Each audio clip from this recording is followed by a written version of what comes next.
चलिए नमस्कार दोस्तों। आज की क्लास में हम लोग स्टार्ट कर लेते हैं। जैसे हम लोगों ने शुरू किया था उपसह संयोजन यौगिक, ठीक है। तो उपसह संयोजन यौगिक में हम लोग क्या पढ़ चुके थे। जैसे अगर हम लोग बात करें कि उपसह संयोजन यौगिक के प्रकार किसे कहते हैं, है ना।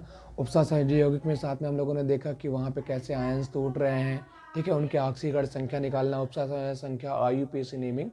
तो आज की क्लास में हम लोग देखते हैं कि जो उपसह संयोजी यौगिक है उसमें जो केंद्रीय धातु परमाणु CMA है वो लिगेंड के साथ में जो उपसह संयोजी बंध से जुड़ा होता है, तो किस तरीके से बंध बनता है, या उपसह संयोजन यौगिकों का गुण क्या होता है, कैसे चुंबकीय प्रकृति है, अनुचुंबकीय, प्रतिचुंबकीय, या संकरण क्या है, उसकी ज्यामिति क्या है, ये सारी चीजें जानते हैं। ओके, तो चलिए स्टार्ट करते हैं। हम लोग ने हेडिंग डाली है उपसह संयोजी यौगिकों में बंधन के सिद्धांत, ठीक है। बंधन के सिद्धांत, तो इसमें हम लोग बेसिकली 3 पे फोकस करेंगे। एक होगी वर्नर थ्योरी, वर्नर का सिद्धांत, दूसरा होगा सहसंयोजी बंध सिद्धांत, और तीसरा होगा क्रिस्टल क्षेत्र सिद्धांत, CFT, ठीक है। 3 पे डिस्कस करेंगे। यहाँ पे मैं नाम भी लिख देता हूँ तीनों का। जैसे अगर पहले की बात करेंगे तो फर्स्ट नंबर वर्नर सिद्धांत की बात कर लेंगे। वर्नर सिद्धांत, वर्नर सिद्धांत की अगर हम लोग बात करेंगे, इसको वर्नर थ्योरी, है ना, वर्नर सिद्धांत। और सेकंड बात कर सकते हैं संयोजी बंध सिद्धांत बोल सकते हैं, संयोजी बंध सिद्धांत, बंध सिद्धांत, इसकी बात करेंगे। इसको शॉर्ट में VBT भी बोलते हैं, यानी वैलेंस बॉन्ड थ्योरी, VBT, ठीक है। और तीसरा पढ़ेंगे क्रिस्टल क्षेत्र सिद्धांत, क्रिस्टल क्षेत्र सिद्धांत, क्रिस्टल क्षेत्र सिद्धांत। इसको क्रिस्टल यानी क्रिस्टल क्षेत्र यानी field, crystal field theory, CFT, ठीक है। 3 सिद्धांतों के बारे में अध्ययन करेंगे। एक होगा वर्नर थ्योरी, एक होगा संयोजी बंध सिद्धांत यानी VBT, एक होगा CFT यानी क्रिस्टल फील्ड थ्योरी। तो सबसे पहले वर्नर थ्योरी की बात करते हैं, वर्नर सिद्धांत की बात करते हैं। क्या बहुत छोटी थ्योरी, ज़्यादा उसमें कुछ खास नहीं है, लेकिन सबसे जो पहले अगर सिद्धांत की बात करें उपसह संयोजी यौगिकों के बारे में, तो वर्नर ने ही बात करी थी। तो यहाँ पे क्या हुआ था, इसकी थ्योरी जैसे मैंने बोला कि इसकी जो भी PDF है आपको डिस्क्रिप्शन लिंक पे मिल जाएगी, तो वहाँ से PDF डाउनलोड करके आप लोग नोट्स से अच्छे से लिखेंगे। यहाँ पे हम लोग बेसिकली बात करेंगे कि कोई भी क्वेश्चन को सॉल्व कैसे कर रहे हैं, एक जिससे कम टाइम में ज़्यादा से ज़्यादा टॉपिक को समझ करके कैसे लिखना है ना। तो ये चीज़ों को समझते हैं बस, ठीक है। तो वर्नर सिद्धांत में सबसे पहले ज़्यादातर ये होगा कि जो वर्नर थे, इन्होंने अल्फ्रेड वर्नर, इन्होंने क्या किया था कि कई यौगिकों पर अपना प्रयोग किया था। तो उसमें से जब ये यौगिकों को भी प्रयोग कर रहे थे उपसह संयोजन यौगिकों पे, तो इन्होंने क्या देखा कि जो उपसह संयोजी यौगिक होते हैं, इनमें से कुछ सेंट्रल मेटल एटम यानी जो धातु परमाणु था उससे जुड़ा हुआ कुछ ऐसे जो परमाणु होते हैं जो अपने आयनों में नहीं टूटते हैं, बल्कि कुछ परमाणु अपने आयनों में जो नेगेटिव थे वो अपने आयनों में टूट जा रहे थे। तो इस तरीके से इन्होंने बोला, हालांकि इन्होंने ज़्यादा तो एक्सप्लेन नहीं किया चीज़ों पे, लेकिन फिर भी इनके अकॉर्डिंग, अल्फ्रेड वर्नर के अकॉर्डिंग, उनके अनुसार जो वर्नर थ्योरी है, वर्नर सिद्धांत के अनुसार उसी के बारे में बात करेंगे। तो सबसे पहले यहाँ पे मैं रफ कर लेता हूँ इसको, वर्नर थ्योरी सबसे पहले हेडिंग बना के इसी को समझते हैं। इन्होंने ज़्यादातर बात करी कि जो उपसह संयोजी यौगिक होते हैं, तो उपसह संयोजी यौगिकों में जो धातु परमाणु है उससे प्राथमिक संयोजकता और द्वितीयक, दो तरीके से संयोजकता प्रदर्शित करता है, प्राथमिक संयोजकता और द्वितीयक संयोजकता, ठीक है। यानी धातु परमाणु, केंद्रीय धातु परमाणु 2 तरीके की संयोजकताएं प्रदर्शित करता है, एक है द्वितीयक संयोजकता और एक है प्राथमिक संयोजकता।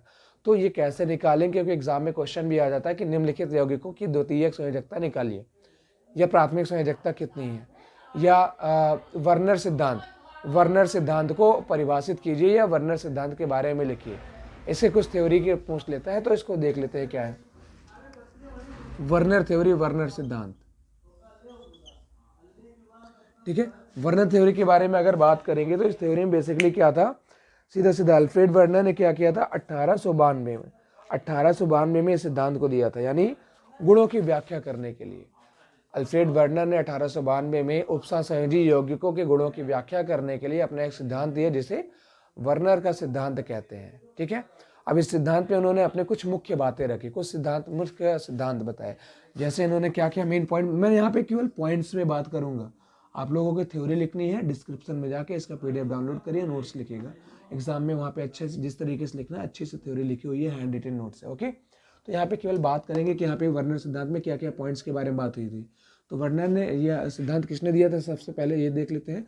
वर्नर का सिद्धांत अल्फ्रेड वर्नर ने दिया था। अल्फ्रेड वर्नर कौन से सन में दिया था, 1892 में। ठीक है, इन्होंने किसके दिया था, यौगिकों के उपसा संयोजी यौगिकों गुणों की व्याख्या करने के लिए इन्होंने यह सिद्धांत दिया था। इस सिद्धांत में इन्होंने क्या क्या बातें करी, अगर हम लोग बात करेंगे सबसे पहले देख लेते हैं। अगर वर्नर सिद्धांत ने बोला कि जो केंद्रीय धातु परमाणु है यानी सीएमए, मैं शॉर्ट में लिखता हूँ, दो धातु परमाणु केंद्रीय धातु परमाणु सीएमए है। सीएमए दो तरह की संयोजकताएं, दो तरह की संयोजकताएं प्रदर्शित करती है। दो तरह की संयोजकताएं प्रदर्शित करती हैं। ठीक है, कौन कौन संयोजकता, प्राथमिक संयोजकता,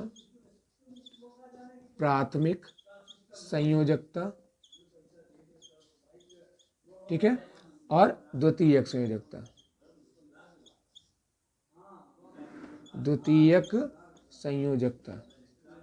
ठीक है, द्वितीयक संयोजकता। इन्होंने अपने सिद्धांत में क्या बोला कि जो सीएमए होगा केंद्रीय धातु परमाणु, जैसे अगर बात कर लें यहाँ पे CuNH3 4SO4, ठीक है, तो ये जो कंपाउंड है CuNH3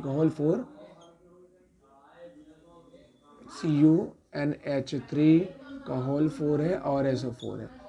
तो जैसे ये कंपाउंड है, तो यहाँ पे जो सेंट्रल मेटल एटम है ये सीएमए है।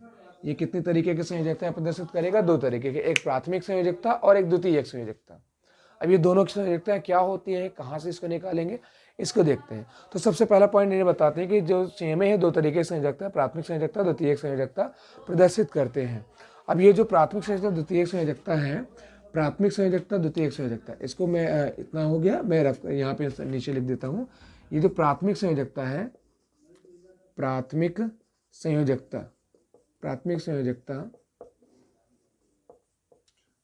संयोजकता को हम लोग डैश डैश से ऐसे प्रदर्शित करेंगे, और द्वितीयक संयोजकता को प्रदर्शित करेंगे, द्वितीयक संयोजकता है, इसको किससे प्रदर्शित करेंगे,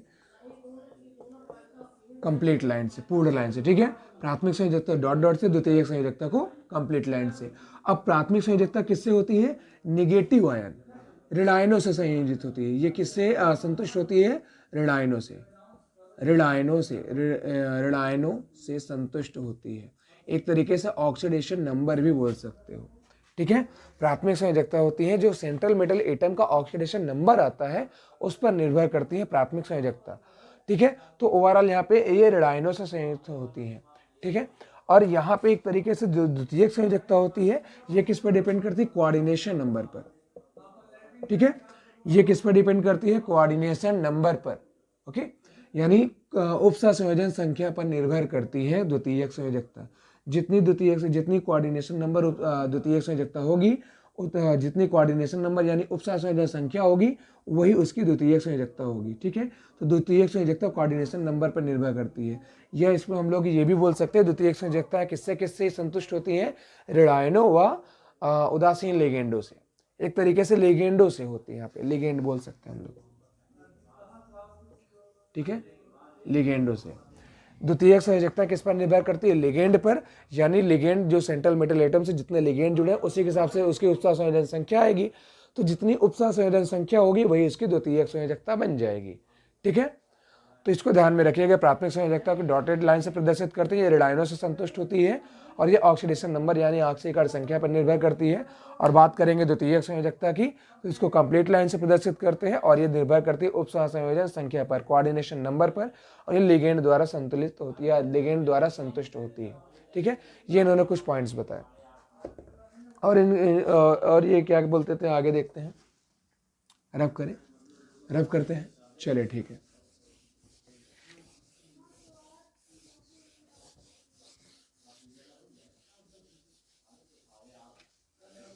और इसमें अगर हम लोग देखें और क्या बोल सकते हैं, द्वितीयक संयोजकता अगर निकालनी हो तो क्या करेंगे, जैसे यहाँ पे बोला जाता है जो द्वितीयक संयोजकता, प्राथमिक संयोजकता आदैशिक होती है। जितने भी प्राथमिक संयोजकता है, वर्नर सिद्धांत के द्वारा जो प्राथमिक संयोजकताएं हैं जो ऑक्सीडेशन नंबर यानी ऑक्सीकरण संख्या द्वारा संतुष्ट होती हैं वो आदैशिक होती हैं, आदैशिक। और जो यहाँ पे अदैसिक होती है। और जो यहाँ पे द्वितीयक संयोजकता की बात हो रही है वो क्या होती है, दैसिक होती है। दैसिक का मतलब है कि क्लियरली वो सेंट्रल मेटल एटम से जुड़ी होती है उपसहसंयोजी बंध द्वारा। ठीक है, दैसिक अदैसिक होती है। तो यहाँ पे हम लोग निकालेंगे कैसे, एक दो में देख लेते हैं। जैसे अगर हम लोग बात करते हैं, साथ में इन्होंने ये भी देखा, अब ये निकाला इन्होंने कैसे होगा, अल्फ्रेड वर्नर ने। तो इन्होंने एक कंपाउंड लिया, एक यौगिक, यहाँ पे कुछ इस तरीके से, जैसे CO है, यहाँ पे NH3 का होल 6 है, यहाँ पे Cl3। अगर इस कंपाउंड की बात करें तो जैसे कुछ ऐसे इन्होंने एक दो कंपाउंड की बात करी, तो वहाँ पे उन्होंने क्या लिया, जैसे कंपाउंड को, उपसहसंयोजी यौगिक को वो आयनों में ब्रेक करने की कोशिश करी, जल में घोला या जैसे भी, तो आयनों में ये क्या हुआ, इसका जो प्राथमिक संयोजकता था वो पहले टूट रहा था, द्वितीयक संयोजकता वो टूट नहीं रही थी, है ना। द्वितीय संयोजकता का मतलब एक तरीके से कहा जाए, जो लिगेंड है वो केंद्रित धातु परमाणु से जुड़े थे, यानी संकुल क्षेत्र था वो नहीं टूट रहा था।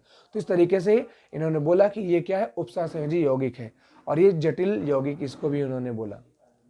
ठीक है, और जो अपने आयनों में नहीं टूट रहा था उसको जटिल क्षेत्र, जैसे हम लोग जानते हैं उपसहसंयोजी क्षेत्र ब्रैकेट वाला पार्ट, और जो बाहर जो अपने आयनों में टूट जाता है वो क्या है, सरल आयन है, काउंटर आयन भी बोलते हैं उसको। तो वही प्राथमिक संयोजकता में आ जा रहा था। ठीक है ना, तो इस तरीके से इसको ये बोला गया है। तो यहाँ पे जैसे अगर बात करी जाए,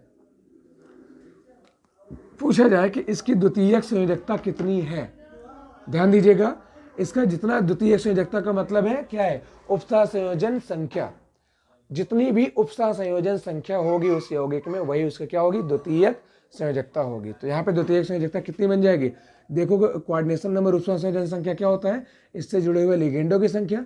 द्वितीयक अगर बाइडेंटेट लिगेंड होगा, है ना, द्विदंतीय लिगेंड तो उसमें 2 का गुणा करा लेते हैं, बट ये तो एक दंतीय लिगेंड है तो 6 है, तो इसके कोऑर्डिनेशन नंबर 6 है ना।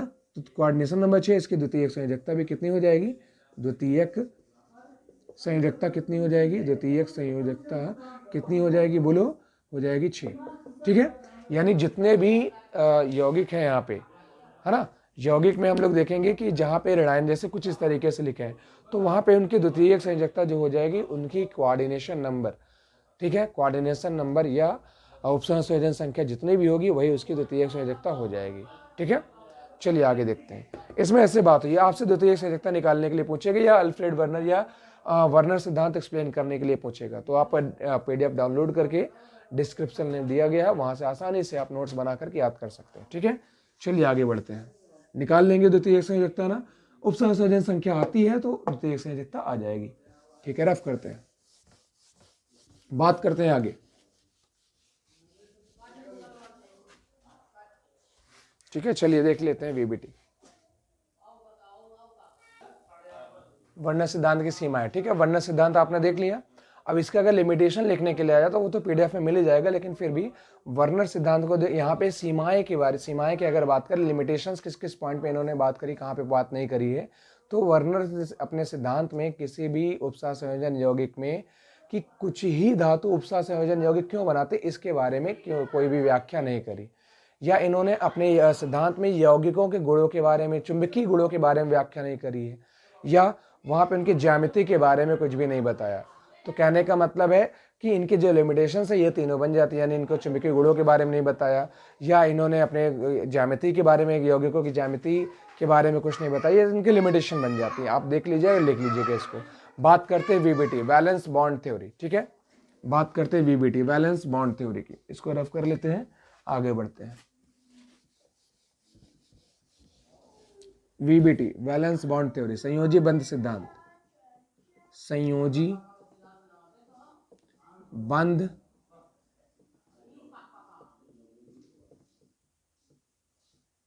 सिद्धांत, यानी VBT। ठीक है, संयोजी बंध सिद्धांत VBT, valence bond theory, valence bond theory VBT। अब इस सिद्धांत में देखो क्या होगा, इस सिद्धांत, ये जो सिद्धांत है, इस सिद्धांत का ज़्यादातर जो हम लोग करते हैं उपयोग है, तो यहाँ पे जितने भी उपसह संयोजी यौगिक हैं उसमें संकरण के माध्यम से बंधन दिखाने की कोशिश करते हैं, यानी जो यौगिक होगा उसमें केंद्रीय धातु परमाणु है, और इस केंद्रीय धातु परमाणु से जो लिगेंड जुड़ा है वो किस तरीके से इससे बंध बना के जुड़ा है ये दिखाने की कोशिश करेंगे। साथ में संकरण के माध्यम से इसकी ज्यामिति और चुंबकीय गुणों के बारे में व्याख्या करेंगे कि कोई भी यौगिक चुंबकीय, अणुचुंबकीय, प्रतिचुंबकीय क्यों है, इसको हम लोग बताएंगे। ठीक है, तो चलिए आगे देख लेते हैं वैलेंस बॉन्ड थ्योरी है क्या, VBT के बारे में थोड़ा सा देखते हैं। तो इसकी थ्योरी अगर लिखोगे काफ़ी लंबी थ्योरी जाएगी, तो हम लोग कुछ बेसिक पॉइंट्स पे बात करते हैं, यहाँ पे क्वेश्चन सॉल्व करें, एज अ रिवीजन टाइप का देख रहे हैं। बाकी इसकी नोट्स आप लोग PDF से डाउनलोड करिए डिस्क्रिप्शन से, वहाँ पे जाके आप आसानी से नोट्स बनाइए और एग्ज़ाम के लिए तैयार करिए। एग्ज़ाम में क्योंकि हमें क्वेश्चन लगाने सीखने हैं, तो क्वेश्चन लगाने का तरीका मैं यहाँ पे बता रहा हूँ, ठीक है। तो जो वैलेंस बॉन्ड थ्योरी, इस सिद्धांत का प्रतिपादन कब हुआ था? लगभग 1930 में पॉलिंग ने किया था, है ना। तो इस सिद्धांत में उपसंयोजी यौगिकों क्या हुआ, इस सिद्धांत का जो प्रतिपादन हुआ था 1930 के लगभग हुआ था। तो इस सिद्धांत में क्या हुआ, उपसंयोजी यौगिक सिद्धांत में उपसंयोजी यौगिकों के चुंबकीय गुण, साथ में उसके संकरण ज्यामिति के बारे में व्याख्या बताई गई। तो इन गुणों की व्याख्या, जैसे चुंबकीय गुण है, चुंबकीय गुण में प्रतिचुंबकीय अनुचुंबकीय है, कौन सा बंध बना है, कैसे संकरण आ गया, सारी चीजों की व्याख्या करने के लिए सिद्धांत को प्रतिपादित किया गया। तो यहाँ पे इस सिद्धांत में, ठीक है, मैंने बता दी स्टार्टिंग में क्या लिखेंगे, इस सिद्धांत का प्रतिपादन 1930 में पॉलिंग द्वारा किया गया था ना। और इस सिद्धांत में किसके बारे में बात करते हैं? उपसंयोजी यौगिकों के चुंबकीय गुणों के बारे में, उनकी ज्यामिति के बारे में, संकरण के बारे में बात करी जाती है, उसके बारे में बताया जाता है। इस सिद्धांत के मुख्य बिंदु निम्नलिखित है। मुख्य बिंदु कह लो या आप कह सकते हो इसके मुख्य पॉइंट्स, जैसे मान लिया कि क्या क्या होने वाला है सिद्धांत के अंदर, क्या क्या बताया गया वो। तो इसमें बताया गया कि जैसे अगर कोई भी कंपाउंड है, जैसे K4FeCN6 हम लोगों ने लिखा यहाँ पे, है ना।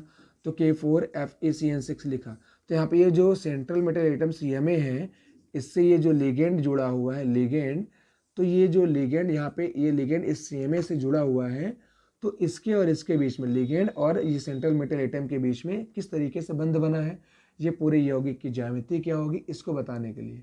तो यहाँ पे सबसे पहले क्या होगा, बताया गया कि जब भी लिगेंड सेंट्रल मेटल एटम से जुड़ेगा, तो ये जो सेंट्रल मेटल एटम है, धातु परमाणु है, ये अपने बाहरी कक्षकों का उपयोग करेगा ताकि वो लिगेंड के साथ में बंध बना सके, है ना। तो यहाँ पे क्या होता है, जो बाहरी कक्षक NS-NP N-1D N-1D NS-NP, जैसे पहला पॉइंट है, अगर हम लोग बात करेंगे, जो CMA है, सेंट्रल मेटल एटम है, वो क्या करेगा, सेंट्रल मेटल एटम अपने बाहरी डी कक्षक, सेंट्रल एटम बाहरी जो डी कक्षक है उसका उपयोग करता है, डी कक्षक का उपयोग करता है यहाँ पे बंधन के लिए। अब वो कौन कौन से, इसके अलावा कौन कौन से कक्षकों को यूज कर सकता है, जैसे N-1D NS NP व ND, इसके आगे भी अगर कोई D आता है तो उसके आगे भी ND वगैरह कक्षक का यूज कर लेता है ना। ये कैसे आएगा देख लेते हैं, इसको मैं बेसिकली शॉर्ट में बात करता हूँ, थ्योरी में ले जाएंगे तो लेंदी हो जाएगा। मैं सीधा क्वेश्चन पे ले चलता हूँ आपको, ठीक है। क्वेश्चन पे ले चलते हैं, यहाँ पे संकरण वगैरह निकालने पे वो ज़्यादा बेटर रहेगा, ठीक है, संयोजी बंध सिद्धांत पे। साथ में इसमें अगर बात करिए संकरण के आधार पर, जैसे बोला गया संकरण के आधार पर आप जानते हो उपसंयोजी यौगिक 4 हो सकते हैं, उपसंयोजन संख्या 4 हो सकती है, उपसंयोजन संख्या 6 भी हो सकती है। तो उसके कारण उसकी ज्यामिति क्या आ सकती है, चतुष्फलकी, अष्टफलकी है, वर्ग पिरामिडी, क्या आ सकती है ज्यामिति। तो उस आधार पे यहाँ पे बात करी जाए तो संकरण, उसको ध्यान में रखिएगा। sp है तो रेखीय है, sp3 है तो sp2 है, तो क्या क्या संकरण बन जाएगा ये देख लेते हैं। यहाँ पे अगर बात करेंगे, यहाँ पे जैसे sp संकरण आ गया, तो sp संकरण यहाँ पे मैं साइड में लिख देता हूँ, इसका यूज करेंगे। sp संकरण आता है तो यहाँ पे जो है रेखी ज्यामिति कैसे हो जाएगी उसकी, रेखी। sp2 आता है तब क्या हो जाएगा, sp2 में हो जाएगा यहाँ पे इसका त्रिकोणीय समतलीय, त्रिकोणीय समतलीय। अगर बात करेंगे sp3 में तो क्या ज्यामिति रहेगी, चतुष्फलकी, ठीक है। इसको आप देख लीजिएगा, याद करना पड़ेगा कौन, चतुष्फलकीय। और अगर है sp3 के बाद है dsp2 d2sp3, dsp2 आता है या dsp3 आता है, d2sp3 आता है ना, तब क्या हो जाएगा, या dsp3 आता है तब क्या हो जाएगा, dsp2 में हो जाता है, dsp2 में समतलीय वर्गाकार, dsp2 समतलीय वर्गाकार, वर्गाकार। dsp3 में होता है अष्टफलकी, अष्टफलकी, ठीक है। तो ये मैंने संकरण का कुछ यहाँ पे लिखे हुए हैं संकरण, इसको देख करके आप क्वेश्चन लगा सकते हो, ठीक है। तो यहाँ पे बेसिकली हम लोग जो बात करेंगे, यहाँ पे वो इस तरीके से होगी कि यहाँ पे हम लोग संकरण निकालेंगे, तो संकरण के अकॉर्डिंग हमें यहाँ पे क्या देखना पड़ेगा, इनकी ज्यामिति देखनी पड़ेगी। तो इसको ध्यान में रखिएगा, ये काम आएंगे यहाँ पे। ठीक है, मैं सीधा क्वेश्चन लगा के बात करता हूँ। ठीक, यहाँ पे क्या होगा कि लिगेंड के प्रभाव में होता ये है कि जो केंद्रीय धातु परमाणु, लिगेंड के प्रभाव में जो केंद्रीय धातु परमाणु होता है वो उत्तेजित अवस्था में आता है, और वो अपने बाहरी कक्षक भी उसके उत्तेजित अवस्था में वो आ जाते हैं, जो डी के बाद भी कक्षक आते हैं। तो इस तरीके से जब भी सीएमए यानी सेंट्रल मेटल एटम, केंद्रीय धातु परमाणु इलेक्ट्रॉन को त्याग करता है, तो इलेक्ट्रॉन को त्याग करने के बाद लिगेंड के बराबर अपने खाली कक्षक प्रोवाइड करता है। लिगेंड के बराबर जितने हैं उतने ही कक्षक प्रोवाइड करता है, ताकि लिगेंड आए और सेंट्रल मेटल एटम से बंध बना सके। तो इस तरीके से सेंट्रल मेटल एटम कौन कौन से कक्षकों को यूज करता है, N-1D, NP, NS, इन सब कक्षकों को यूज करेगा ताकि बंध बन सके। और इस हिसाब से जो संकरण आएगा, संकरण आ सकता है कि ज्यादातर sp3, DsP2 संकरण, D2sp3 या DsP3 भी आ सकता है, वो भी एस्टोफेल की होता है। तो इस संकरण आ सकते हैं और संकरण के हिसाब से उनकी ज्यामिति हो जाएगी। दूसरा ये पॉइंट बोला जाएगा इसमें कि यदि केंद्रीय धातु परमाणु के बाहरी जितने भी कक्षक हैं बंध बनाने के बाद अगर उनमें कोई भी अयुग्मित इलेक्ट्रॉन है तो वो अनुचुंबकीय होगा। अगर एक भी अयुग्मित इलेक्ट्रॉन नहीं है, सारे का जोड़ा, सभी इलेक्ट्रॉनों का जोड़ा बना हुआ है, सभी बॉक्स में 2-2 इलेक्ट्रॉन भरे हुए हैं, तो वो प्रतिचुंबकीय हो जाएगा। जैसे यहाँ पे ऐसे करके, जैसे मान लिया कि ये बना लिया है ना, ऐसे करके डी वाला मान लो 1 2 3 4 5। ठीक, तो यहाँ पे 1 2 3 4 5 6 7 ऐसे कर इतना भरा है। तो अयुग्मित इलेक्ट्रॉन कितने, ऐसे इलेक्ट्रॉन कितने जिनका जोड़ा नहीं बना, 1 2 3, 3 इलेक्ट्रॉन जिनका जोड़ा नहीं बना, जिनका पेयर नहीं बना है। तो ये तीनों क्या है, अयुग्मित है, अनपेयर्ड है, जिनका जोड़ा नहीं बना। तो अयुग्मित इलेक्ट्रॉन कितने, 3 है। लेकिन अगर यहाँ पे भरा होता अयुग्मित इलेक्ट्रॉन 2 होते, अगर यहाँ पे भर जाए तो अयुग्मित इलेक्ट्रॉन 1 है। अगर एक भी अयुग्मित इलेक्ट्रॉन वहां पे हुआ तो उसकी चुंबकीय प्रकृति क्या हो जाएगी, उसकी अनुचुंबकीय। ठीक है, अगर अयुग्मित इलेक्ट्रॉन होगा तो उसकी चुंबकीय प्रकृति क्या होगी, अनुचुंबकीय। अगर अयुग्मित इलेक्ट्रॉन नहीं होगा, सभी पेयर बने होंगे, मान लिया कुछ ऐसा, जैसे ये भी कंप्लीटली भरा होता, तो एक भी अनपेयर्ड इलेक्ट्रॉन नहीं है, तो मतलब क्या होती, तब प्रकृति क्या हो जाती, प्रतिचुंबकीय हो जाती, प्रतिचुंबकीय। ठीक है, अगर इतना केस था तो ये वाला था, अगर पूरा पूरा भरा है तो ये प्रतिचुंबकीय हो जाएगा। ठीक है, इसको ध्यान में रखिएगा। अगर अयुग्मित इलेक्ट्रॉन है तो अनुचुंबकीय, अयुग्मित इलेक्ट्रॉन नहीं है तो प्रतिचुंबकीय उसका गुण हो जाएगा। ठीक है, इसको चलो देख लेते हैं जल्दी से क्वेश्चन लगा करके। अगर एक मैं एक क्वेश्चन की बात करता हूँ नॉर्मली, चलो सबसे पहले इसी को लेते हैं, K4FeCN6। ठीक है, इसकी बात करते हैं। तो यहाँ पे देखेंगे सबसे पहले हमें, अगर VBT वैलेंस बॉन्ड थ्योरी यानी संयोजी बंध सिद्धांत के अनुसार जो यौगिक है उसमें बोला जाए कि उसकी ज्यामिति, उसके संकरण, उसके चुंबकीय प्रकृति, व्यवहार क्या है बताने के लिए, तो सबसे पहले क्या करना है, आपको पहचानना है कि सेंट्रल मेटल एटम क्या है, केंद्रीय धातु परमाणु क्या है। पहचान लिया, Fe है, Fe को लिख लेना है। ठीक है, अब Fe का इलेक्ट्रॉनिक विन्यास क्या होगा उससे लिख लेना है। ठीक है, क्या हो जाएगा, 1s2 2s2 2p6 3s2 3p6 4s2, है ना। अब 4s2 आप अपने अकॉर्डिंग वो बाद में भी लिख सकते हो, है ना। 4s2 3d6, तो 3d6 को हम पहले लिख लिए, 4s2 ऐसे लिख लिए। ये पहले होता है इलेक्ट्रॉनिक विन्यास के अकॉर्डिंग, बट यहाँ पे हम लोगों ने क्या किया हुआ है कि ऐसे क्रम में हम लोगों ने इसको बाद में लिखा हुआ है ताकि क्वेश्चन को आसानी से समझ जाए। ठीक है, बाहरी कोष क्या है, ये है 4s सबसे बाहरी है, तो इलेक्ट्रॉन इसके कहाँ जाएंगे, Fe। अब यहाँ पे इलेक्ट्रॉनिक विन्यास लिख लिया। अब यहाँ पे आप क्या करिए, इसका निकाल लीजिए ऑक्सीकरण संख्या। ठीक है, इसकी क्या निकाल लीजिए, ऑक्सीकरण संख्या।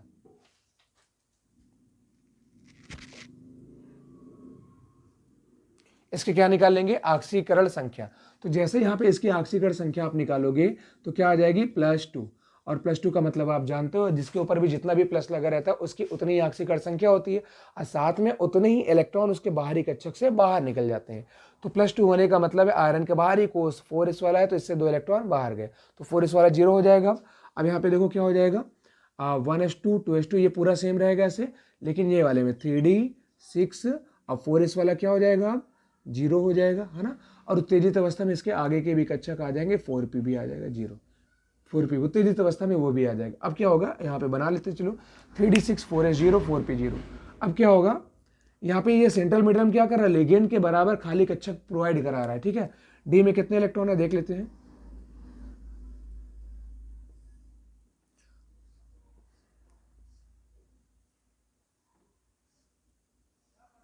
ठीक, एस का 0 है, बना लिया 0।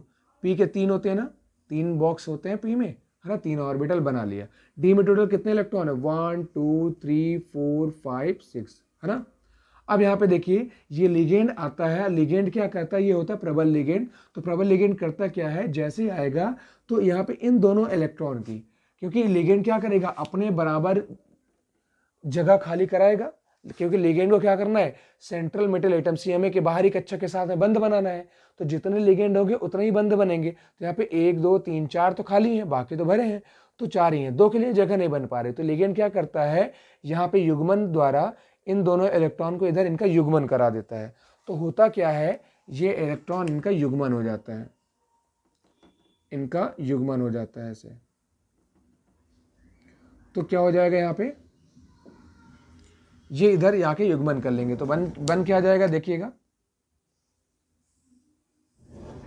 1 2 3 4 ऐसे बना लिया। तो देखो 1 इलेक्ट्रॉन 2 इलेक्ट्रॉन था, यहाँ पे 1 इलेक्ट्रॉन, ये वाला भी आ गया इधर, ये वाला आया, तो एक पहले से था, ये भी बन गया। यहाँ पे एक था, एक इधर वाला आ गया, तो ये भी डबल हो गया, भर गया, ये खाली हो गया, ये भी खाली है और ये वाला भी खाली है ना। अब यहाँ पे देखिएगा ध्यान से, कितने लिगेंड थे, 6, तो 1 2 3 4 5 6 जगह खाली हो गई। तो देखिए इतना पार्ट बनाना, ये है ना। अब यहाँ पे देखो इतने संकरित कक्षक, ये डी के कितने यूज हुए हैं, 2, तो क्या डी के 2 यूज हुए हैं। अगर संकरण की बात करें तो डी के 2 यूज हुए, एस का केवल एक ही यूज हुआ है एस। अब पी के कितने यूज हुए बॉक्स, 1 2 3, तो पी लिख लिया 3। तो संकरण क्या आ गया यहाँ पे, अगर पूछा जाए संकरण क्या बन रहा है, तो संकरण क्या आ गया, D2sp3, ठीक, संकरण आ गया D2sp3, है ना। डी के 2 यूज हुए बॉक्स, एस का 1 यूज हुआ और पी के 3 यूज हुए, तो संकरण ये आ गया, ठीक है। अब यहाँ पे क्या होगा, संकरण हम लोग यहाँ पे ऐसे लिख लेते हैं D2sp3। अब यहाँ पे क्या होगा, जो लिगेंड होगा, एक लिगेंड यहाँ पे आएगा Cn, है ना, ये अपने एक इलेक्ट्रॉन युग्म में देखे कंप्लीट यहाँ पे भर लेगा इलेक्ट्रॉन। एक लिगेंड यहाँ पे आ जाएगा, ठीक है, एक लिगेंड यहाँ पे आ जाएगा, एक लिगेंड यहाँ पे आ जाएगा, एक लिगेंड यहाँ पे आ जाएगा, एक लिगेंड यहाँ पे आ जाएगा, है ना। ये उपसह संयोजी इलेक्ट्रॉन युग्म देंगे और इसके साथ क्या बना लेंगे, उपसह संयोजी बंध बना लेंगे। तो यहाँ पे देखो इलेक्ट्रॉन युग्म देते हैं ना, तो ये पूरा भर जाएगा, ऐसे करके भर जाएगा पूरा। अब यहाँ पे बताइए, कोई भी अयुग्मित इलेक्ट्रॉन है कि सभी का जोड़ा बना है ना, देखिए सभी का जोड़ा बना हुआ है, तो सभी का जोड़ा बना हुआ है, यहाँ पे सभी की पेयरिंग है, कोई भी अयुग्मित इलेक्ट्रॉन नहीं है, कोई भी अयुग्मित इलेक्ट्रॉन यहाँ पर नहीं है, इसीलिए इनकी चुंबकीय प्रकृति क्या हो जाएगी। अगर अयुग्मित इलेक्ट्रॉन नहीं होता तो चुंबकीय प्रकृति क्या होती है, प्रतिचुंबकीय। चुंबकीय व्यवहार की बात करेंगे तो क्या होगा, ये प्रतिचुंबकीय, ये नीचे दिखाई दे रहा है, प्रतिचुंबकीय हो जाएगा। और इनके अगर बात करेंगे किसकी, ज्यामिति की, तो कौन सा संकरण है, D2sp3, D2sp3 में क्या होता है, अष्टफलकी, तो इसका ज्यामिति हो जाएगी अष्टफलकी। निकल गया आसानी से, कोई दिक्कत, ठीक है। यहाँ पे इसको ऐसा लिख दीजिएगा, संकरण है और ये इसका क्या है, अचुंबकीय व्यवहार है, चुंबकीय गुण है, और ये क्या है, इसका ज्यामिति है, ठीक। तो यहाँ पे ये इस तरीके से था, आसान था। बस आपको ये याद रखना कौन से संकरण के लिए क्या ज्यामिति होती है, और अयुग्मित इलेक्ट्रॉन अगर है तो अनुचुंबकीय, नहीं है तो प्रतिचुंबकीय, ठीक है। तो आसानी से आप निकालोगे। क्या करना है, एक बार स्टेप फिर से सुन लीजिए। सबसे हमें पहले यौगिक लेना है, और यौगिक लेने के बाद फिर जो भी उपसंहरण से यौगिक है इसमें केंद्रीय धातु परमाणु पहचानना है। और केंद्रीय धातु परमाणु में हमें क्या करना है, यहाँ पे केंद्रीय धातु परमाणु में उसका इलेक्ट्रॉनिक विन्यास लिखना है। फिर इसके बाहरी कक्षक से जितना ऑक्सीकरण संख्या इसके निकालेंगे, पहले ऑक्सीकरण संख्या निकालने के बाद जितना भी ऑक्सीकरण संख्या आएगी रखेंगे, और जितना भी प्लस होगा उतने इलेक्ट्रॉन बाहर से जाएंगे बाहर। तो यहाँ पे क्या होगा, 3d6 बच गया था 4s, और उत्तेजित अवस्था में क्या हुआ, यहाँ पे एक इसका आगे कक्षक आ गया। अब लिगेंड क्या करता है, अपने बराबर यहाँ पे खाली कक्षक कराता है। तो यहाँ पे 4 ही थे, तो लिगेंड इन दोनों का क्या करता है, पेयरिंग करा देता है। तो इस तरीके से तो ये यहाँ पे एक संकरण की स्थिति बनती है, ये कक्षक आ जाते हैं, और आसानी से लिगेंड इन्हें इलेक्ट्रॉन युग्म में दे करके क्या बना लेते हैं, उपसह संयोजी बंध। तो इस तरीके से संकरण क्या आ गया, D2sp3, ज्यामिति अष्टफलकी, और चुंबकीय प्रकृति क्या आ गई, चुंबकीय गुण क्या आ गया, प्रतिचुंबकीय। निकाल लेंगे अगर पूछा जाएगा, आसानी से हो जाएगा, है ना, आसानी से, कोई भी प्रॉब्लम नहीं है। आप एक तरफ से स्टेप बाय स्टेप फॉलो करोगे हो जाएगा। बट यहाँ पे ध्यान दीजिएगा, कुछ चुंबकीय प्रकृति में जो जो लिगेंड है, लिगेंड का प्रभाव पड़ता है। लिगेंड प्रबल और दुर्बल लिगेंड का प्रभाव पड़ेगा, लेकिन दुर्बल और लिगेंड प्रबल लिगेंड के बारे में ये वीबीटी कोई भी जानकारी नहीं देता है। इसलिए उसके बारे में बात कहाँ करी जाती है, उसके बारे में बात करते हैं सीएफटी, क्रिस्टल फील्ड थ्योरी में। ठीक है, इसको नोट करिए, फिर आगे देखते हैं।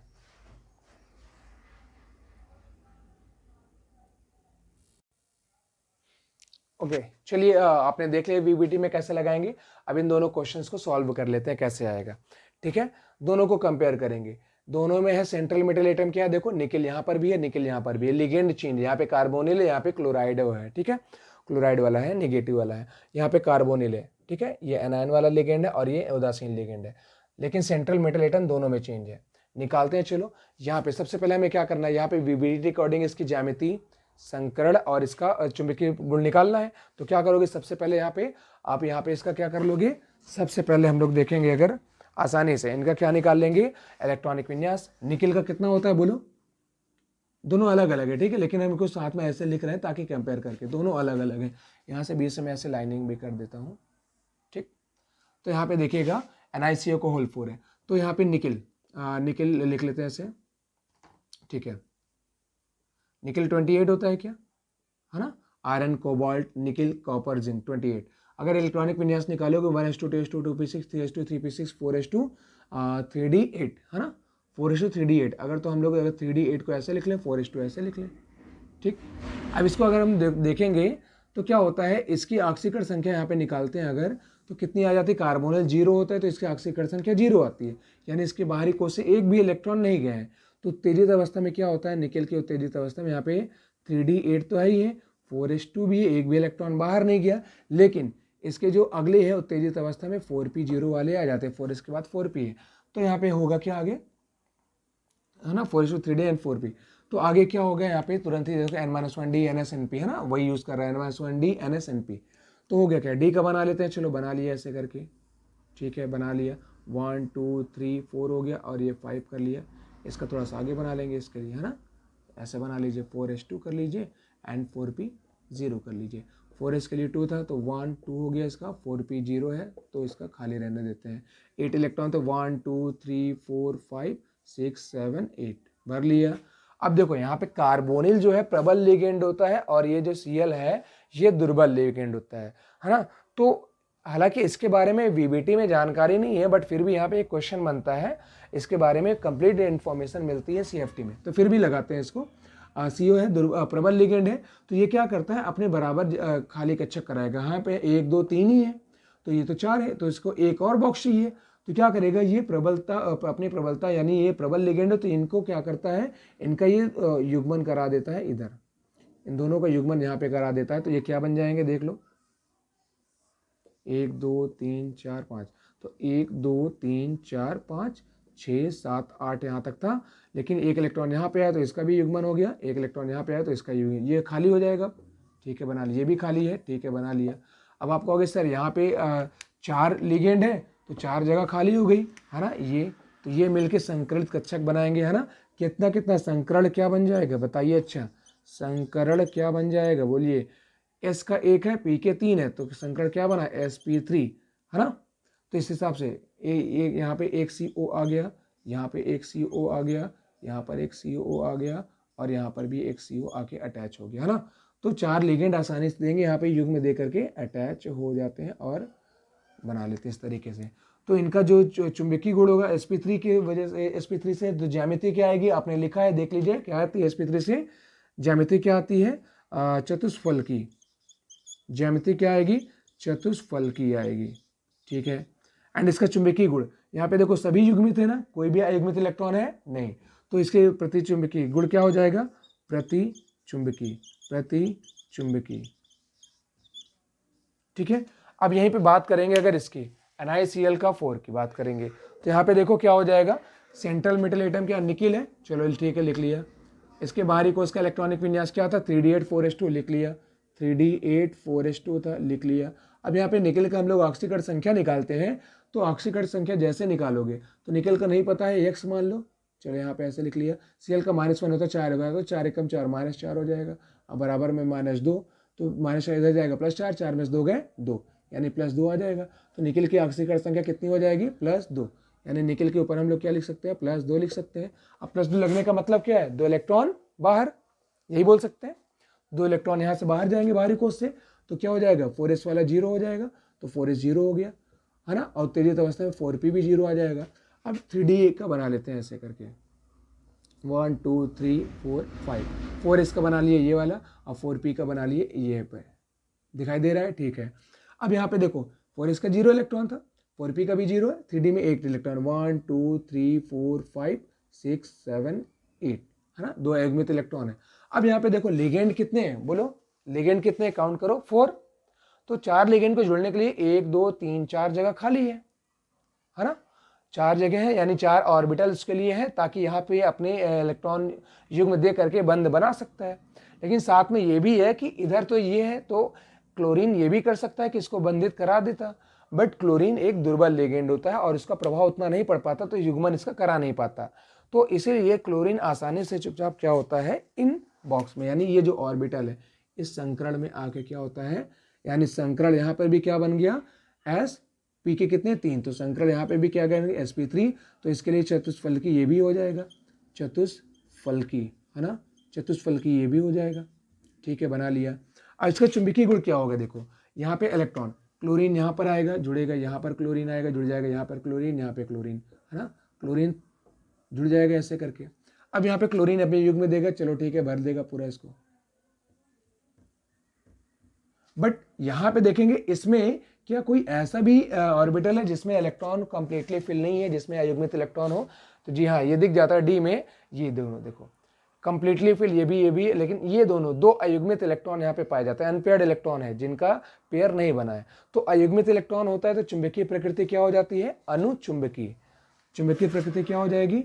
अनुचुंबकीय, अनुचुंबकीय। तो यही दोनों में डिफरेंस है ना, चुंबकीय प्रकृति इसकी क्या है? अनुचुंबकीय है, और इसकी चुंबकीय प्रकृति क्या है? ये प्रतिचुंबकीय है। तो आपसे पूछ सकता है कि NiCO का होल 4 ये क्या होता है? प्रतिचुंबकीय, लेकिन NiCl4 2- से क्या होता है? अनुचुंबकीय, क्यों? है ना। तो आपको इस तरीके से दोनों को बना के दिखाना पड़े, क्योंकि NiCl होल 4 में इसका डी में अनुचुंबकीय अयुग्मित इलेक्ट्रॉन होते हैं, इसलिए इसकी प्रकृति अनुचुंबकीय है, और इसमें अयुग्मित इलेक्ट्रॉन नहीं, इसलिए प्रतिचुंबकीय, और ऐसे बना के पूरा दिखा देना पड़ेगा। तो ये क्वेश्चन हो जाएगा। ठीक है, ऐसे और भी ढेर सारे क्वेश्चन आएंगे। इसके बाद हम लोग देख लेंगे CFT। ठीक है, ये हो जाएगा आसानी से, स्टेप बाय स्टेप करिएगा। PDF डिस्क्रिप्शन से डाउनलोड करके उसके नोट्स जरूर बनाइएगा, एग्जाम में बहुत काम आएगी, और इसके क्वेश्चन आसानी से करिएगा। ओके, हम लोग इसके बाद देखते हैं CFT। चलिए इसको नोट करिए जल्दी।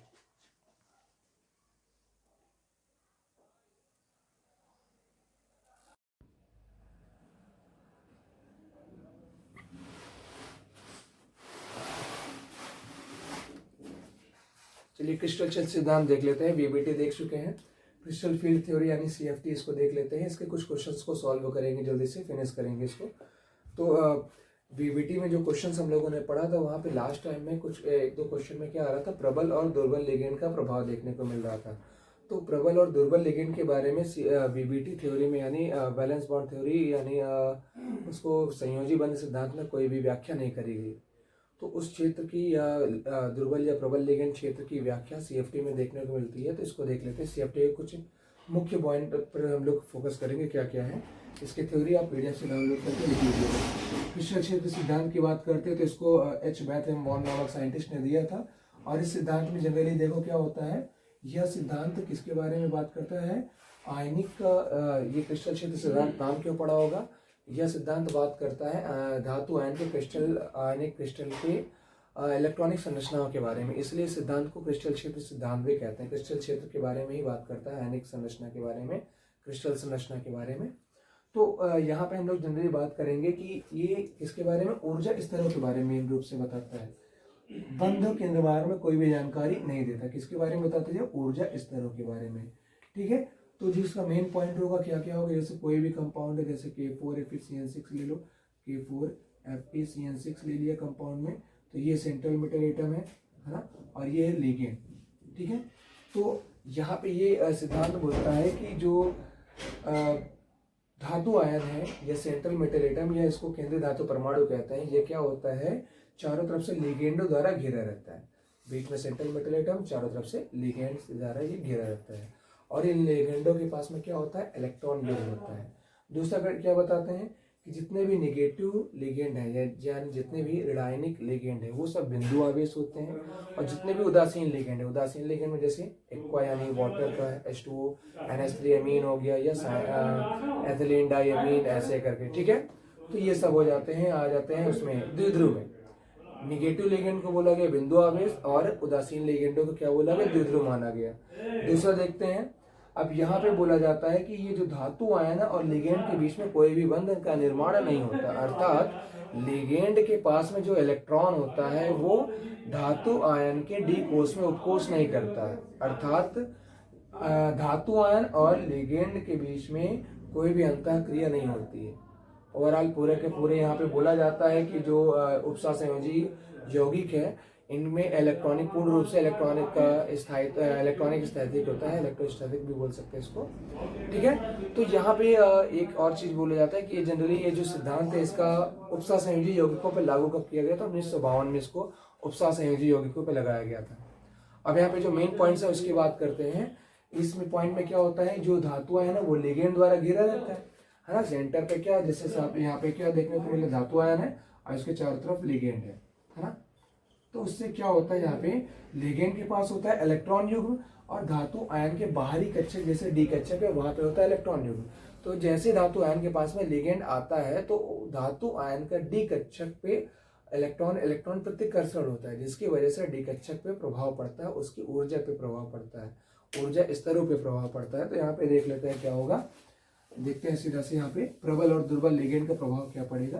प्रबल और दुर्बल लिगेंड में जैसे यहाँ पे हम लोग लास्ट में एग्जांपल एक दो एग्जांपल देख लेंगे। प्रबल लिगेंड में जैसे साइनाइड है, कार्बोनिल है, ये सब प्रबल में आ जाते हैं। दुर्बल में जैसे फ्लोरीन, क्लोरीन, ब्रोमीन, ये सब दुर्बल में आ जाते हैं, ठीक है।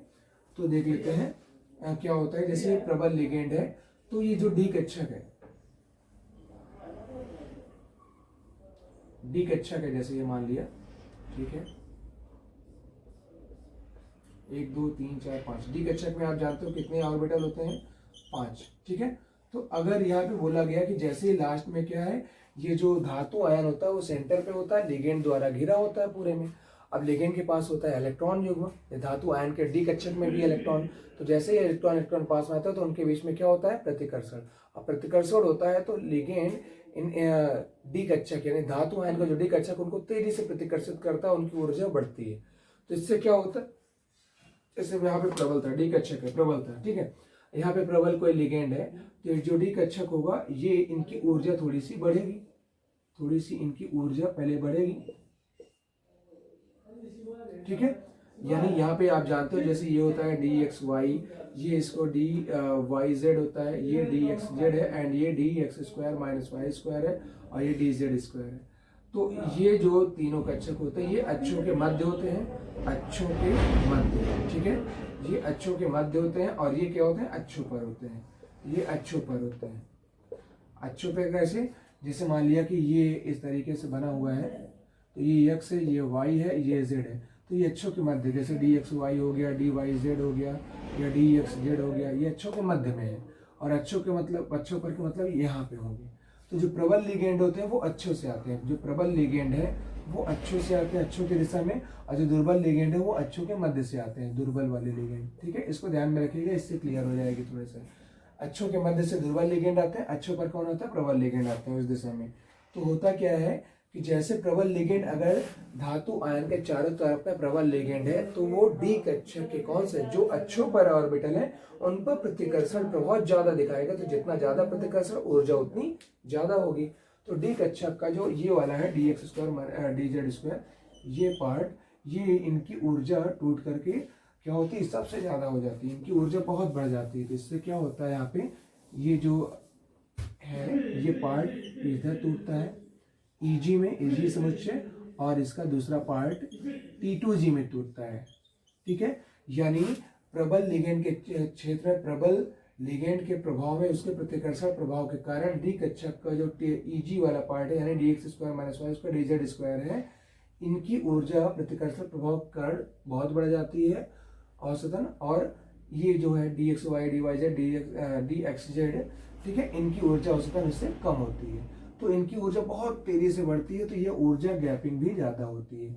ये ऑक्टाहेड्रल के केस में ज़्यादा होता है ऐसा, तो यहाँ पे ऐसा देख सकते हैं। ठीक है, तो ये डी कक्षक आपस में दो समुच्चयों में टूट जाता है। एक समुच्चय को ईजी बोल रहे हैं, दूसरे को T2G बोल रहे हैं। ठीक है, ये जो दो ऑर्बिटल इनको ईजी और ये वाले को तीन को ट्राई यहाँ पे हो जाता है T2G। ठीक है, तो लिगेंड के प्रभाव या लिगेंड के प्रतिकर्षण प्रभाव के कारण डी कक्षकों का ईजी तथा T2G पार्ट में टूटना, ईजी तथा T2G समुच्चय में टूटना डीडी विपाटन कहलाता है। इसको हम लोग डीडी विपाटन भी कहते हैं। डीडी विपाटन, डीडी क्षेत्र विपाटन भी कहते हैं, डीडी स्प्लिटिंग भी कहते हैं। ठीक है, डीडी विपाटन। ठीक है, फिर सुन लीजिएगा, लिगेंडों के प्रभाव के कारण, प्रतिकर्षण प्रभाव के कारण धातु आयन के डी कक्षकों का ईजी तथा T2G समुच्चयों में विभक्त होना, टूटना क्या कहलाता है? डीडी विपाटन कहलाता है। तथा ईजी और T2G के बीच में जो ऊर्जा का गैप होता है, इसको हम लोग क्रिस्टल क्षेत्र विपाटन ऊर्जा कहते हैं, CFSE। ठीक है, crystal field splitting energy, crystal क्षेत्र विपाटन ऊर्जा, यानी जिसको विपाटन है, टूटने से इनके कक्षकों के बीच में जो ऊर्जा की गैपिंग है उसे क्या बोल रहे हैं? क्रिस्टल क्षेत्र विपाटन ऊर्जा। इसको डेल्टा O या डेल्टा T से प्रदर्शित करते हैं। O का मतलब ऑक्टाहेड्रल अष्टफलकीय से संबंधित है, और T होगा तो टेट्राहेड्रल चतुष्फलकीय से संबंधित होगा। ठीक है, अगर ये तो प्रबल की बात हुई, अगर प्रबल लिगेंड होगा तो ईजी वाले की ऊर्जा ज्यादा बढ़ाएगा और इनके बीच में गैपिंग बहुत ज्यादा आएगी, ये जिजन से बहुत ऊपर हो जाएगा, गैपिंग काफी हो जाती है। यहीं पे अगर दुर्बल लिगेंड होता तो उसके लिए क्या होता? अगर यहाँ पे क्या होता? दुर्बल लिगेंड, ये प्रबल के लिए था अभी। ठीक है, ये किसके लिए था? अभी ये प्रबल लिगेंड के कारण ये डी कक्षक आपस में विभक्त हो रहे थे। अब अगर इसी की जगह दुर्बल लिगेंड ले लिया जाए तब क्या होगा? अगर दुर्बल लिगेंड ले लेते हैं तब क्या होगा? जैसे ही दुर्बल लिगेंड आता है, दुर्बल लिगेंड, तो होता क्या है? ये जो डी कक्षक है, डी कक्षक में दुर्बल लिगेंड आएगा तो वो कहाँ से आएगा? दुर्बल लिगेंड आएगा तो अक्षों के मध्य से आएगा। अब अक्षों के मध्य में कौन होता है? अक्षों के मध्य में कौन होता है? ये तीनों ऑर्बिटल। तो लिगेंड जिससे ऑर्बिटल के पास में आएगा उसी के प्रतिकर्षण प्रभाव उस पर ज्यादा पड़ेगा और उसकी ऊर्जा भी ज्यादा हो जाएगी। समझ में आ रही बात? प्रबल लिगेंड कहाँ पे आ रहा था? अक्षों पर आ रहा था, तो इनकी ऊर्जा बढ़ रही थी एक तरीके से, तो ये ब्रेक होकर के इनकी ऊर्जा बढ़ रही थी और ये नीचे रह जा रहे थे। इस बार दुर्बल लिगेंड है तो कहाँ पे आ रहा है? अक्षों के मध्य आ रहा है, तो इनकी ऊर्जा बढ़ जाएगी। तो इस बार क्या होगा? ये इस तरीके से कुछ बन जाएंगे, T2G और EG। ठीक है, अब यहाँ पे दोनों को बनाने से देखो कुछ ना कुछ अंतर दिख रहा होगा। जब मैंने प्रबल का बनाया था तो ये गैपिंग बहुत ज्यादा बनाई थी, दुर्बल का बनाया तो ये गैपिंग थोड़ी कम कर दी। तो कहने का मतलब है जब दुर्बल होगा लिगेंड तो जो EG और T2G यानी CFSE क्रिस्टल क्षेत्र विपाटन ऊर्जा है उनका मान बहुत कम हो जाता है, इनके बीच में एनर्जी गैपिंग बहुत कम हो जाती है। दुर्बल लिगेंड है तब, दुर्बल लिगेंड होगा तो गैपिंग कम होगी। ठीक है, अगर प्रबल होगा तो ये एनर्जी गैपिंग ज्यादा होगी, यानी ये ऊपर होगा वो वाला नीचे हो जाएगा, है ना। प्रबल के क्षेत्र में EG ऊपर होता है, T2G नीचे, और दुर्बल के क्षेत्र में, दुर्बल लिगेंड के क्षेत्र में क्या होता है? T2G ऊपर होता है और EG नीचे होता है। क्यों होता है ये आप जानेंगे अक्षों के मध्य और अक्षों पर से, क्योंकि दुर्बल लिगेंड अक्षों के मध्य आते हैं तो इनकी ऊर्जा बढ़ा देते हैं, और प्रबल लिगेंड अक्षों से आते हैं तो इनकी ऊर्जा बढ़ा देते हैं। दुर्बल लिगेंड के कारण क्या होता है? इनके बीच में EG तथा T2G के बीच में गैपिंग कम होती है। अगर प्रबल लिगेंड होता तो इनके बीच की गैपिंग बढ़ जाती है। और ठीक है, इतना ध्यान रखिएगा, इसी से हम लोग क्या करेंगे, इसके क्वेश्चन लगा सकते हैं। ओके, इतना ध्यान रखिएगा। इसके अलावा भी कई पॉइंट पर डिस्कशन है, आप जब नोट्स लिखोगे तो वहाँ पे कई पॉइंट्स के बारे में बताया जाएगा, और डीडी विपाटन भी है। अब यहाँ पे इसका जो रंग है चुंबकीय गुण है, अगर जितने भी इलेक्ट्रॉन है पूर्ण रूप से भरे हैं तो इनका गुण प्रतिचुंबकीय है, अयुग्मित इलेक्ट्रॉन है तो अनिचुंबकीय हो जाएगा। ठीक है, इस तरीके से रंगों को भी हम लोग बता सकते हैं, तो सारी चीजों की व्याख्या करी जा सकती है यहाँ पे। ठीक है, चतुष्फलकीय में डेल्टा T है, अष्टफलकीय में डेल्टा O से प्रदर्शित करते हैं। चलिए आगे लिगेंड की प्रकृति की बात हुई थी यहाँ पे, इसको बना लिया होगा, आगे बढ़े। जैसे कुछ लिगेंड में जैसे NH3, H2, है ना, और बात कर लेते हैं अगर ClBrI, यानी ये कुछ ऐसे लिगेंड है जैसे क्या होता है, ये ज्यादा प्रबल है उससे दुर्बल, यानी NH3 और H2 में दुर्बल कौन होता है? H2O। H2 और Cl में दुर्बल कौन होता है? Cl-, है ना। निगेटिव वाले ज्यादातर उदासीन से भी ज्यादा कमजोर होते हैं, वीक लिगेंड होते हैं। तो जो प्रबल लिगेंड होगा वो आसानी से क्या करेगा, ईजी को ऊपर करेगा, पेयरिंग करा सकता है, ये सारी चीजें हैं। खैर, कार्बन दाता, नाइट्रोजन दाता, ऑक्सीजन दाता, ठीक है, इसको रफ करते हैं। तो प्रबल लिगेंड और दुर्बल लिगेंड की वजह से डी पैटर्न समझ में आ गया। आसानी से डी क्षेत्र को हम लोग क्या करेंगे, दो पार्टों में विभक्त करेंगे, तोड़ देंगे ऊर्जा के कारण। अब किसके कारण हो जाता है, यहाँ पे एक तरीके से प्रतिकर्षण प्रभाव के कारण, ठीक है। तो लिगेंडों की प्रकृति की अगर बात कर लेंगे यहाँ पे, तो लिगेंड की प्रकृति में क्या होता है, जैसे कार्बन दाता है, तो कार्बन दाता वालों में इनका प्रभाव ज्यादा होता है, ये एक तरीके से प्रबल लिगेंड में आ जाएंगे। फिर नाइट्रोजन दाता, उसके बाद हम लोग अगर देख लेते तो ऑक्सीजन दाता की बात कर लेते, तब आते हैं हैलोजन में, तब आते हैं हैलोजन में। अगर प्रबलता की बात करेंगे तो कुछ इस तरीके से इनको देख सकते हैं, ठीक है। कार्बन दाता, नाइट्रोजन दाता, ऑक्सीजन दाता, हैलोजन दाता, ऐसे करके। जिनके पास H2O है, इसीलिए देखो NH3 को हम लोग ऐसे लिख रहे थे ना, और H2O को हम लोग ऐसे लिख रहे थे, फिर जाके हैलोजन में क्लोरीन, फ्लोरीन, ब्रोमीन, आयोडीन सब आ रहा था, ठीक है। तो ये प्रबलता का क्रम एक तरीके से है। जिसके पास नाइट्रोजन दाता है वो ज्यादा, नाइट्रोजन दाता है वो ज्यादा प्रबल होगा, जिसके पास ऑक्सीजन दाता है वो कम प्रबल होगा, यानी दुर्बल होगा। तो इसको देख लीजिएगा, नोट से लिख लीजिएगा। बात करते हैं, एक क्वेश्चन की बात कर लेते हैं। डी पैटर्न समझ में आ गया है ना। चुंबकीय अगर हम लोग बात करें, चुंबकीय आघूर्ण की बात करें, तो चुंबकीय आघूर्ण तो शायद सभी लोग निकालना जानते होंगे, है ना। म्यू आघूर्ण बराबर म्यू बराबर होता है अंडर रूट में n+2 करके निकालते हैं। इसकी यूनिट होती है बोर मैग्नेटॉन, है ना। आराम से n यहाँ पे क्या होता है, अयुग्मित इलेक्ट्रॉन होता है, अयुग्मित इलेक्ट्रॉन, ठीक है। इसको अलग से बताने की जरूरत नहीं है, चुंबकीय आघूर्ण आसानी से निकाल सकते हैं। अगर किसी भी क्षेत्र में अयुग्मित इलेक्ट्रॉन प्रेजेंट है तो उसका चुंबकीय आघूर्ण निकाला जा सकता है, ठीक है। इसको बताने की जरूरत नहीं है, इसको देख लीजिएगा। हम लोग क्वेश्चन पे डिस्कस कर लेते हैं, ठीक है। क्वेश्चन है कि FeH2O को होल 6 2+, क्वेश्चन लिख लेते हैं पहले, ये चीजें देख लीजिएगा आप, ठीक। क्वेश्चन लिख लेते हैं। क्वेश्चन क्या है, FeH2O होल 6 है और इसके ऊपर है 2+। FeH2O को होल 6 है, 2+, अनुचुंबकीय है, ये 2+ अनुचुंबकीय है, अनुचुंबकीय, जबकि FeCN का होल 4 होल 6 है, 4- ये प्रतिचुंबकीय है। क्यों प्रतिचुंबकीय है, क्यों, ठीक है। इसको दर्शाना है, यानी इसमें भी आयरन, इसमें भी आयरन, लेकिन ये अनुचुंबकीय प्रतिचुंबकीय क्यों, है ना। ये भी 6 बार है, ये भी 6 बार है, लिगेंडों की संख्या बराबर, इसके बाद भी अनुचुंबकीय प्रतिचुंबकीय क्यों आ रहा है। तो सबसे पहले FeH2O को होल 6 के लिए बना के देख लेते हैं, सोल्यूशन बनाएंगे इसका। तो सबसे पहले FeH2O का होल 6 को लिए बना के देख लेते हैं इसको, ठीक है। तो यहाँ पे देखते हैं अगर हम लोग क्या हो जाएगा, इसकी ऑक्सीकरण संख्या पहले निकाल लेते हैं। Fe है यहाँ पे, ठीक है, लिख लिया, Fe लिख लिया। यहाँ पे इसका अगर इलेक्ट्रॉनिक विन्यास करोगे तो क्या आ जाएगा, 3d6 4s2 आ जाएगा, ओके, ठीक है, आ जाएगा इतना। इलेक्ट्रॉनिक इसका ऑक्सीकरण संख्या कितनी आएगी निकाल लीजिए। Fe का x मान लीजिए, नहीं पता, H2O 0 होता है तो 2+ है, Fe के ऊपर +2 आ जाएगा, है ना। +2 आने का मतलब बाहरी इलेक्ट्रॉन गया, बचा 3d6 है। अब d6 को ऐसे बना लीजिए, 1 2 3 4 हो गया और 5 बना लिया ऐसे, ठीक है। अब यहाँ पे डी कक्षक में कितने इलेक्ट्रॉन है, 1 2 3 4 5 6। अभी इलेक्ट्रॉन नहीं भरिएगा, डी कक्षक है, इसको ध्यान में रखिएगा, किसका कक्षक है, डी कक्षक है, और Fe का। अब यहाँ पे क्या हो गया, इसका यहाँ पे H2O है, ठीक है। अब H2O के कारण इसकी ऊर्जा थोड़ी सी जब बढ़ी तो कुछ ऐसा हुआ, 1 2 3 यहाँ 4 5 हो गया। अब यहाँ पे H2O लिगेंड है, तो लिगेंड प्रभाव के कारण ये H2O क्या है, देखो दुर्बल लिगेंड है ना। अगर इन दोनों में बात करेंगे तो साइनाइड में नाइट्रोजन और यहाँ पे ऑक्सीजन है, तो नाइट्रोजन ज्यादा प्रबल है, तो ये प्रबल लिगेंड है, दुर्बल लिगेंड है, ये दुर्बल लिगेंड है। दुर्बल लिगेंड इनकी ऊर्जा बढ़ाएंगे एक तरीके से। अगर बात करें, चलो ठीक है, अष्टफलकी दोनों है, और अष्टफलकी के क्षेत्र में अष्टफलकी दोनों है, ये भी अष्टफलकी आएगा, ये भी अष्टफलकी आएगा। तो इस केस में दोनों ही मान लीजिए कि अगर बनता है Eg और T2G वाले में अगर दोनों ही बनता है तो देख लेते हैं क्या आएगा।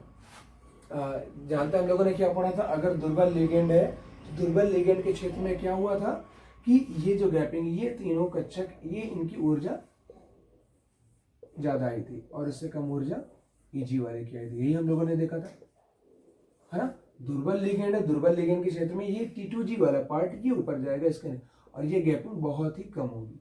ठीक, अब हो गए इलेक्ट्रॉन की भरने की बारी है। इलेक्ट्रॉन टोटल कितने हैं? 6। तो 1 इलेक्ट्रॉन 2 इलेक्ट्रॉन, वही हुंड के नियम के अकॉर्डिंग पहले हर एक ऑर्बिटल में एक एक इलेक्ट्रॉन भरेंगे। तो 1 इलेक्ट्रॉन 2 इलेक्ट्रॉन। अब क्योंकि जो अगला इलेक्ट्रॉन है वो अगले ऑर्बिटल में जाना चाहता है ना, तो यहाँ पे क्या होता है, ये आसानी से कूद करके यहाँ पे इलेक्ट्रॉन भर दिया जाता है। क्योंकि इनके बीच की गैपिंग कम है तो इलेक्ट्रॉन तुरंत ही ऊपर आराम से भर दिया जाता है। 1 2 3 4 5, अब फिर से यहाँ से स्टार्ट करेंगे 6। ठीक है, भर गया पूरा। अब देखते हैं यहाँ पे केवल एक ही की पेयरिंग है, बाकी सब में अनपेयर्ड इलेक्ट्रॉन है ना, दिखाई दे रहा है। अनपेयर्ड इलेक्ट्रॉन होने की वजह से इनकी प्रकृति क्या हो जाएगी? अनुचुंबकी। प्रकृति क्या हो जाएगी? अनुचुंबकी। लिख सकते हैं, चुंबकीय आघूर्ण में निकाल सकते हैं, है ना। और वहीं पे अगर हम लोग बात कर लेते हैं, चलो ये ठीक है, ये किसके लिए बना था? H2O के लिए। समझ में आया कैसे बनाया? दुर्बल लिगेंड था तो ये वाला पार्ट ऊपर जा रहा था, ये नीचे आ रहा था Eg वाला, और दोनों के बीच में गैपिंग भी कम थी, तो जो इलेक्ट्रॉन भरने थे तो एक एक इलेक्ट्रॉन पहले समय भरे, पेयरिंग फिर यहाँ से स्टार्ट किए। ठीक है, देख ले, इसलिए अनुचुंबकीय क्योंकि यहाँ पे अयुग्मित इलेक्ट्रॉन है। ठीक है, रफ किया जाए। ठीक, आगे देख लेते हैं। अब देखते हैं हम लोग किसमें, FeCN6 में देख लेते हैं। FeCN6 और 4- इसमें अगर देखेंगे तो यहाँ पे भी Fe का 6 माइनस 2 प्लस आएगा, ऑक्सीकरण संख्या आप लोग निकाल लेना अपने से। यहाँ होगा क्या, होगा क्या यहाँ पे Fe+2, तो यहाँ पर भी आ जाएगा 36 आ जाएगा। ठीक है, तो इस बार Cn क्या है? एक प्रबल लिगेंड है। Cn क्या है? एक प्रबल लिगेंड है। H2O था दुर्बल लिगेंड, Cn था प्रबल लिगेंड। तो प्रबल लिगेंड क्या करेगा? किस ऑर्बिटल पे ज्यादा प्रभावित करेगा प्रतिकर्षण प्रभाव? ये वाले कक्षक पे, Eg वाले कक्षक पे, इन पर ज्यादा प्रभाव करेगा तो इनकी ऊर्जा बढ़ा देगा। तो क्या बना लेगा यहाँ पे? इनकी ऊर्जा बढ़ा के Eg में कन्वर्ट, यानी यहाँ पे, और ये जो T2G है इनकी ऊर्जा नीचे आ जाएगी। ठीक है,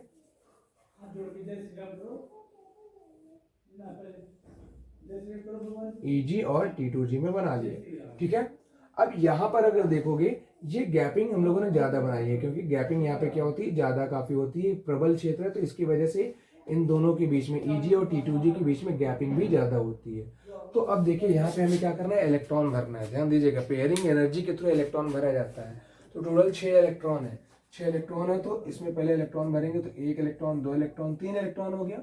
फिर चौथा इलेक्ट्रॉन यहाँ जाना तो चाहता है, पेयरिंग एनर्जी के थ्रू यहाँ पे जाना तो चाहता है, यानी इसको युग्मन कराने वाली जो ऊर्जा होती है वो यहाँ भरना चाहता है, लेकिन ये ऊर्जा गैपिंग पेयरिंग एनर्जी से बहुत ज्यादा है, तो इलेक्ट्रॉन अगला यहाँ पे नहीं जा पाता, क्योंकि ये गैपिंग, ये ऊर्जा ज्यादा है।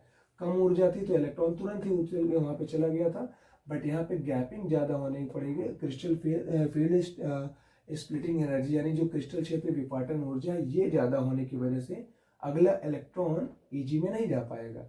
इसलिए अगला जो 3 इलेक्ट्रॉन, चौथा इलेक्ट्रॉन की पेयरिंग फिर से यहीं पे कर दी जाती है। तो अब इसमें देखिए कोई भी अयुग्मित इलेक्ट्रॉन है नहीं, सबका पेयर बना हुआ है, यानी अयुग्मित इलेक्ट्रॉन नहीं है। अयुग्मित इलेक्ट्रॉन 0 है। तो जब सब युग्मित होते हैं, कोई भी अयुग्मित इलेक्ट्रॉन नहीं होता, तो चुंबकीय प्रकृति क्या होती है? प्रति चुंबकीय। क्लियर है? प्रति चुंबकीय, है ना। हम लोग उसमें देख क्या रहे थे, जिसमें H2O था, H2O वाले केस में, H2O वाले केस में क्या देख रहे थे? ये दुर्बल लिगेंड था, दुर्बल की वजह से ये ऊपर आ रहा था, ये नीचे, तो गैपिंग भी कम थी, तो इलेक्ट्रॉन सब में भरे जा रहे थे, इसलिए अयुग्मित इलेक्ट्रॉन आ जा रहे थे। तो वो H2O क्या था? ये वाले कंडीशन में अनुचुंबकीय था, और ये में प्रबल लिगेंड है, इसकी वजह से क्या है? इनकी सबकी पेयरिंग हो जा रही है और ये प्रतिचुंबकीय प्रभाव प्रदर्शित कर रहा है। तो इस तरीके से क्या है, CFT के हिसाब से, क्रिस्टल क्षेत्र सिद्धांत के हिसाब से हम लोग दुर्बल और प्रबल लिगेंड क्षेत्र का यूज करके आसानी से चुंबकीय प्रकृति और प्रतिचुंबकीय प्रकृति बता सकते हैं। अनुचुंबकीय प्रकृति, रंगों के बारे में व्याख्या करी जा सकती है, ठीक है, लेकिन इस सिद्धांत में बंधन के बारे में व्याख्या नहीं बताई गई। चुंबकीय प्रकृति, अनुचुंबकीय आसानी से हम लोग बता सकते हैं।